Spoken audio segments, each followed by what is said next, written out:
Welcome to Saturday Sport with me, Tony Ndoro. It's good to have you with us as always. Now in studio with me this weekend is senior Sunday Times sports writer to my right, Liam Dilcom, as we bring you the latest news making headlines in the world of sport. We're going to talk about the standoff between Sascoc and Cricket South Africa, which is continuing. Now, yesterday, the umbrella body indicated that Cricket South Africa refuses to hand over the forensic report they commissioned in 2016.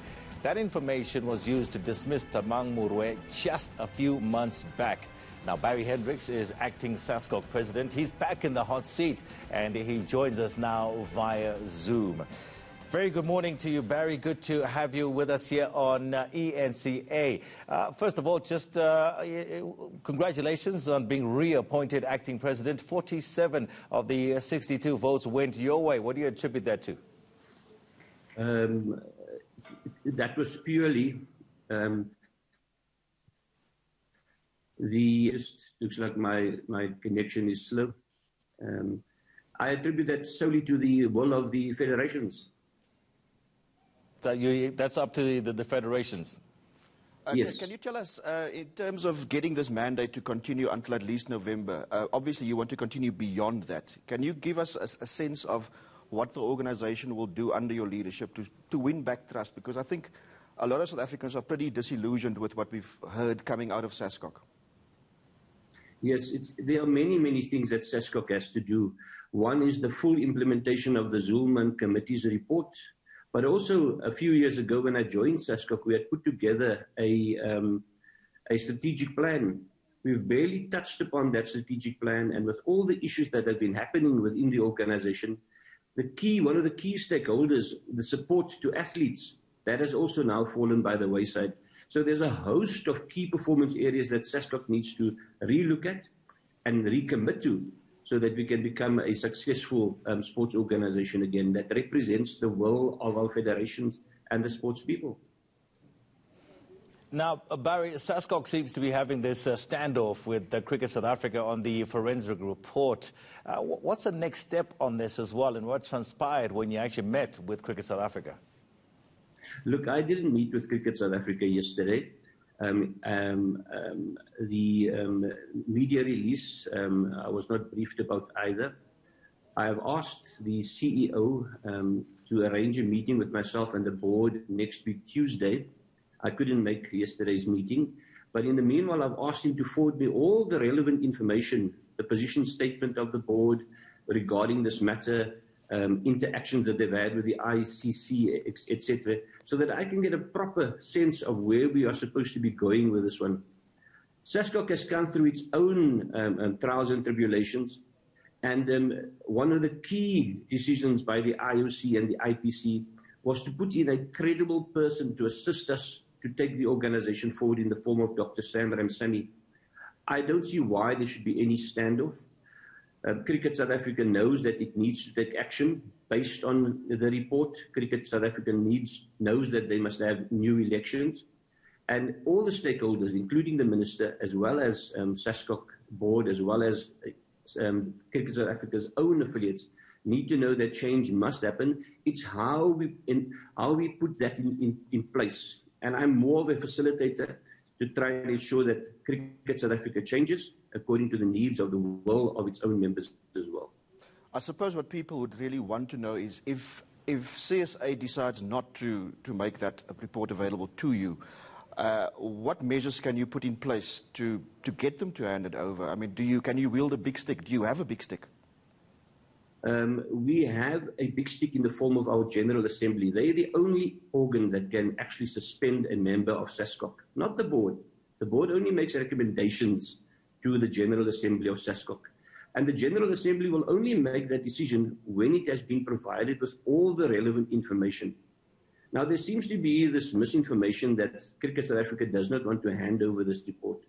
From what I've garnered, people can read the report, they have access to the full report, and I may be wrong, but as long as they sign a non-disclosure agreement. Now, that means Sascoc could, in all likelihood, ask someone of high integrity to read that report and provide us with a conclusive advice as to the direction we must take. So for me, I'm more geared toward that facilitative approach. But does that win people's confidence? I mean, if they've now put in those non-disclosure agreements, if they've got that in place, surely people will say that they've got something to hide, and it's then incumbent on Sascoc to find out what that is. And that is why I need someone to advise me appropriately as to the proper direction that we must take. I'm not in the game of bullying federations, especially cricket being such an important federation in South Africa, even an Olympic sport as well. So let's keep cool heads about this, and let's take this challenge forward in a proper manner, that at the end of which we don't land up in court by not having followed our own constitution again. Barry, when you look at you're trying to resolve what's happening in cricket South Africa at the present moment. That's lovely and that's commendable. But when you look at the dramas and the saga at Sascoc itself, doesn't that, and then you overseeing all of these all these other sport administrators, doesn't that shed a really bad light on yourselves to say, I mean, if the prefect is being naughty, how dare he come to me and say, listen, do this, do that? No, let's call a spade a spade. It's hypocritical. And unless we get our own house in order under the tutelage and guidance of Dr. Sam Ramsamy, we are not going to get things right. And I look forward for the next 42 days in the build-up to the quadrennial general meeting to see what the federations want in terms of a new board. And if I'm not there, then I will wish the next board all the best, and I will assist them as far as I can. I want to talk, we'll talk about Sascoc in general, and also just on the Cricket South Africa matter as well. One thing that we are seeing when it comes to Cricket South Africa, a lot of it has been racialized to a certain extent. What are your thoughts on that? There's no doubt that South Africa is still facing a crisis. The Black Lives Matter saga has shown us that quite clearly, that a lot of work still needs to be done, just like the gender issue, the lack of women in sport, and the lack of a genuine pathway and support for women in sport in South Africa. There's no doubt that we've got a lot of work to do around the issue of race and the issue of gender. And you can only do this through education and training, through mentorship, through leadership, and through ensuring that people speak to each other. And that, for me, is the critical thing. You see a challenge, you see a problem, what is the best solution and what is the most constructive, positive way to try and resolve it and solve it. And to be fair, often the battle lines in CSA is not just fought across black and white. I think there are still subplots that happen within Cricket South Africa. I'd just take you back to here. We're talking about Tennis South Africa, and one of the board members, and Thabang Moroe, who has come out, and she of course said she was being blocked from contesting the Sascoc presidency. What's your comment on that?